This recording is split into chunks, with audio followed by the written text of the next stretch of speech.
Happy birthday, happy birthday, happy birthday to you. Happy birthday, Abimbola. Wishing you long life and prosperity. You know your own is coming for you now. Don't worry. We're here. You don't have to waste money in Nigeria. Millions trucks are up to 10. For what? For one businessman,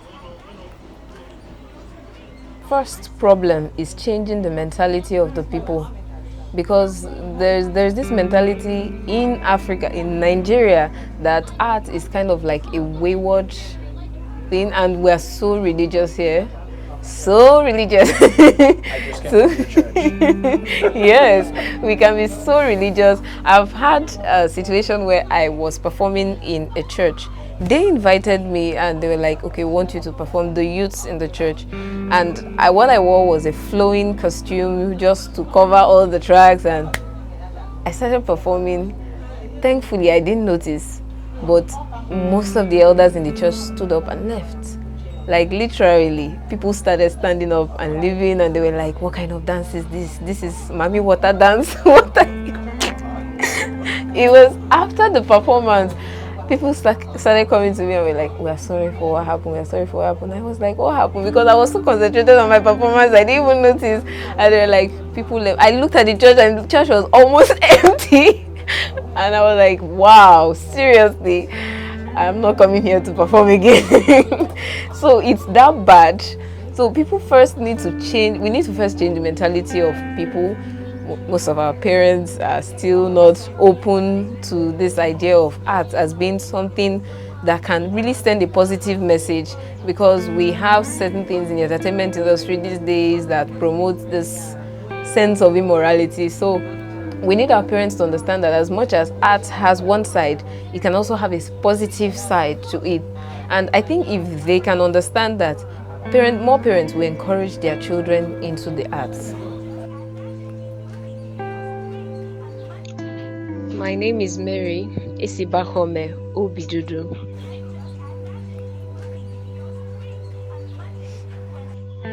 I'm a ballet dancer as well as a vocalist, and I've been doing both for about 10 to 13 years now. And I was born in Lagos, Nigeria, and I'm originally from Edo State.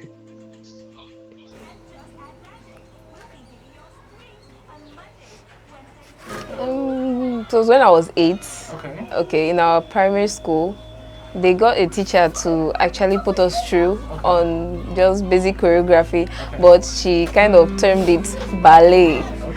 So, like, the styles she brought were different from what I was used to, and it has more similarity to what I used to see on TV, what they called ballet.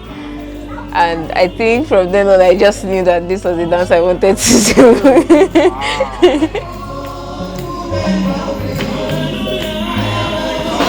In fact, it was a long journey. After that particular performance, I never saw her again.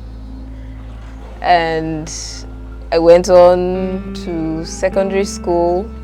And then in 2008, yes, during my graduation from junior secondary school, they got us another teacher. This time around, she also said she taught ballet, but she had more of the contemporary feel to her teaching. So it was basically ballet contemporary we were taught, and I think that was years after the first one, so it was just it was like a dream come true to have somebody put me through on something like that again. And the following year, we had yet another ballet teacher. He was a male this time around, but he also put us through in contemporary. As at that time, I didn't even know there was anything called classical ballet. I didn't know there were basic names for the positions we're dancing, we're just moving. So, after him, we didn't have any other teacher till I graduated from school. And I was at home for 5 years before I got admission into the university. Yeah. The first year I actually got admission, but my WAEC result was not ready. So I had to wait. The subsequent years, I had issues with my post-UME. I kept passing my JAM, but I was not getting in when I wrote the post-UME exam until I applied for UNN, and at my first try, I got in. So during those 5 years, I had the time to work on my ballet skills, because after I got out of school, I got a phone, and so I went online and started downloading videos, anything that had to do with ballet. And that was when I found out for the first time that there were 5 basic positions in ballet, and ballet is more of a French originated dance, and I had to just watch tutorials and put myself through every single day. It was not easy. There were days when I was frustrated and I would just stop for months sometimes, and then I'll watch another video and I'll be like, okay, if this person can do it, I can do it. And then I continue again. That was how it was for me. There have been good, there have been bad days, but like there's this passion for the dance that just keeps me going. 2012. Yes, that's when I started really teaching myself ballet, because what I had been doing before was just choreographed contemporary routines by teachers. So 2012, I started officially putting myself through ballet dance. At first, it was just Facebook. Facebook was my first connection, because on Facebook they had what they called ballerina projects for different countries, and I would see pictures of ballerinas doing things that, you know, like they inspired me, and I was like, I want to do this, but I could not do them at that point when I saw them. So I realized that what I was seeing was different from what I had been taught at first. So at that point, I think I realized I had to go beyond just pictures of things. So I went on YouTube and started downloading videos. And then when I came across the things, I was like, okay, so this is why their body is like this. And I just started putting myself through.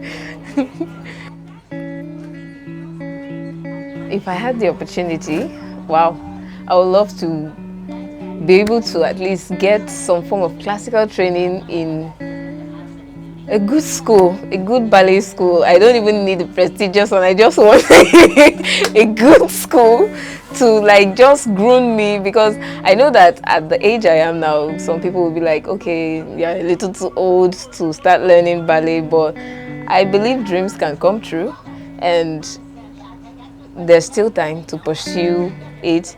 And I want an opportunity for others to hear my story, because we have potential dancers here. Like, there are people who have the passion for this, but there's just no opportunity, and you just have to teach yourself.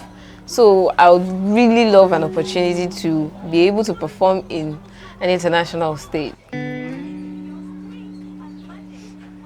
There's a friend of mine who was on this same journey with me, and he said if he doesn't have the opportunity to be a professional dancer, he needed to start his own school. And so he started a school not too far from here. Leap of Dance Academy is what they are called.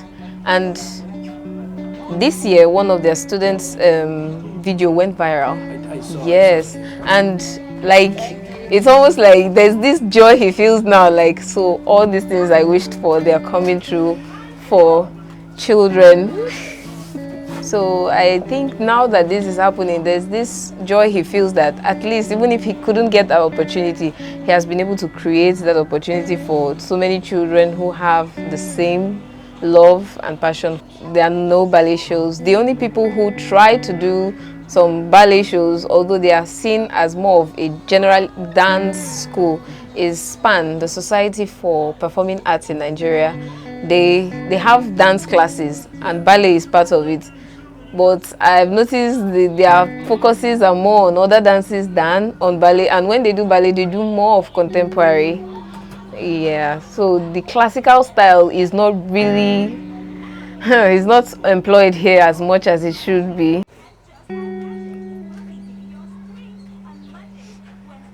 Yes, I'm in my final year. We were supposed to have graduated by now, but thanks to the lockdown and the strike, we're still at home. So, so we're hoping they'll call off the strike so that we can go back to school and finish. Okay. Naturally, I'm more of an artistic person. It has been something that's just part of me. I love to sing, dance, draw, anything art. So music is also something I want to do in line with dance because the both of them I love equally. Right now, if I'm told to choose, I don't think I can choose anyone. So music inspires my dance, and dance also inspires my music. So for me, they both go hand in hand. I intend to pursue a career as a vocalist in the future. Although in our environment, classical music is also not well appreciated. Yeah.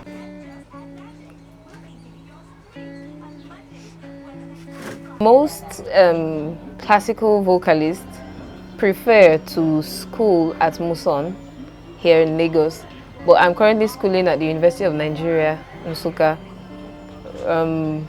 Over there are not really great opportunities for us. So we have cases where some of our students finish and still have to come back to Muson to get that exposure, that opportunity for a way to be paved, because Muson has performances every year, even quarterly, sometimes monthly.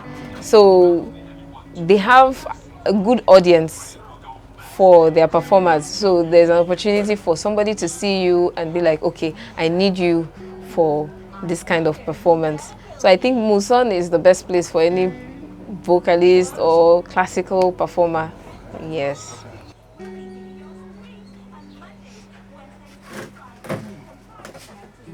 As a vocalist, I am a classical singer, but I'm not strict to the classical genre because I'm more of a soulful performer. I love something soft, simple, emotional. That's my area. And I feel art has always been my way to express myself, to tell my story, and to touch people, because there are things that art can do that it's more therapeutic than most people know. And I think that's my aim with art, to just touch lives. That's it.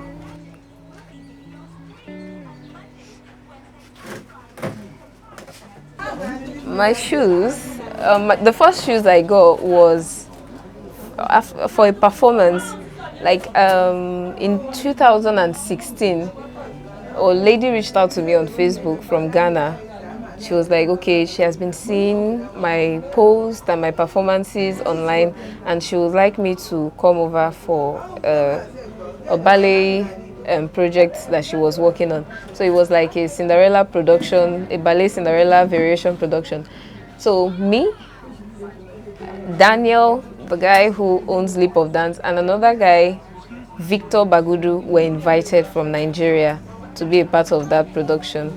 Other people were invited, a guy from Ivory Coast, Eos Clark. We all met there, and then I had never gone on point. I was just a flat dancer. And she was like, okay, I need you to go on point for this performance. And I was like, no, how? Because I know I had read online and watched videos that as a dancer, before you can dance on point, it takes months for some people, and even for some people years. And you are telling me that I have to do this within the next 3 weeks. No. But I gave it my go, and she gave me the point shoes. I worked and worked, and it was just not working out. And at the end of the day, we did the production with flat shoes, just on demi points. But it was a success, and it kind of exposed me to a lot of things. Ballet in Ghana and the struggles they have, just like we have here in Nigeria. And then we came back. So that's the point shoe I was using throughout from 2016 till last year when I came back home for holidays. And Daniel got some donations of point shoes from people outside the country, and I happened to visit, and I was like, I need point shoes because this one is dead. And he's like, okay, you are part of our family, so I'm giving you this one.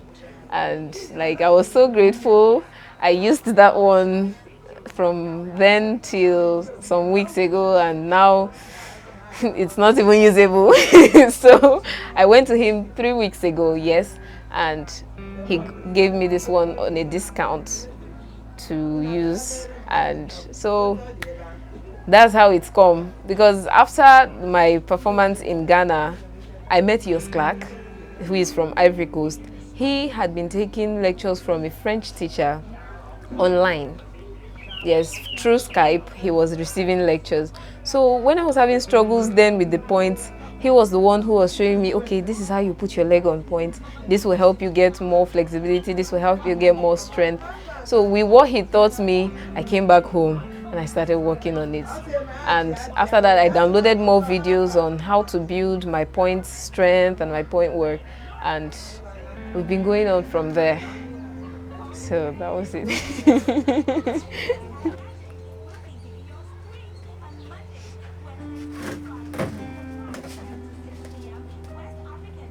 Before I got into university, at first I was like, I didn't feel like I was even good enough. Like, I didn't feel like I could even get a scholarship. And then I didn't know that these kind of opportunities were available to just apply for dance, no matter how good you were, and it will come. So over the years since I've been in school, I've come across some of these things and I'm like, okay, so I can actually apply for a scholarship, no matter how horrible I am.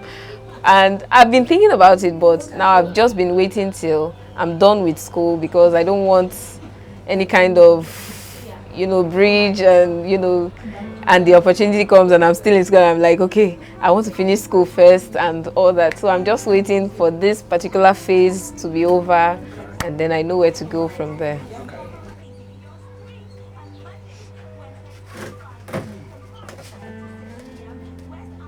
The truth is, art is not really appreciated here as much as it should. Even for Daniel, when he started, a lot of parents, like, you should literally have at least 100 students right now. But a lot of parents kicked against it. Even when their children showed interest, they took them away. They're like, this is a waste of time. What are you people doing? It's only until this opportunity came and some parents have realized that, yes, dance is something. It really appeals to people. Even music, it took some convincing for my dad to let me study music. He was like, what are you going there to do?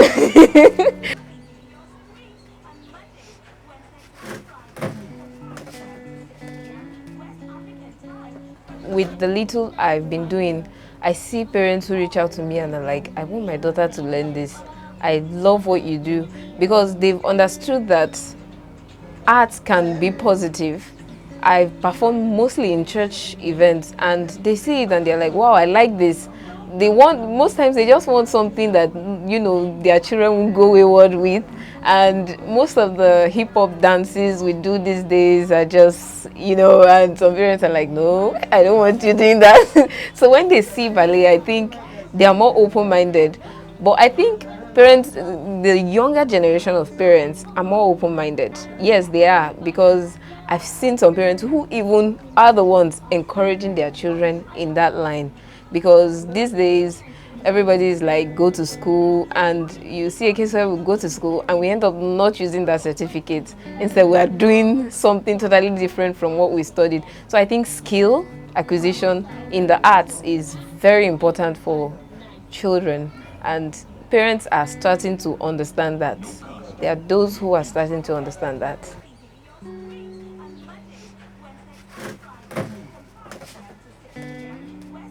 What I want people to understand is, no matter where you are, no matter the difficulties you encounter, when you have a dream, just pursue it. Because the zeal, I think, is the strongest thing you can have. Yes, there's raw talent, but it's just talent. If you don't work on it, it's not going to come. And I've come this far because I think I never gave up. No matter how difficult it gets, there were times where I almost did. And then I reminded myself that, no, I was doing this for a reason, and that reason has not been accomplished yet. So I needed to keep going through the pain I've like literally torn some muscles just doing this thing. But it has been worth it so far. So I just want people to know that no matter what your dream is, it's not impossible to accomplish.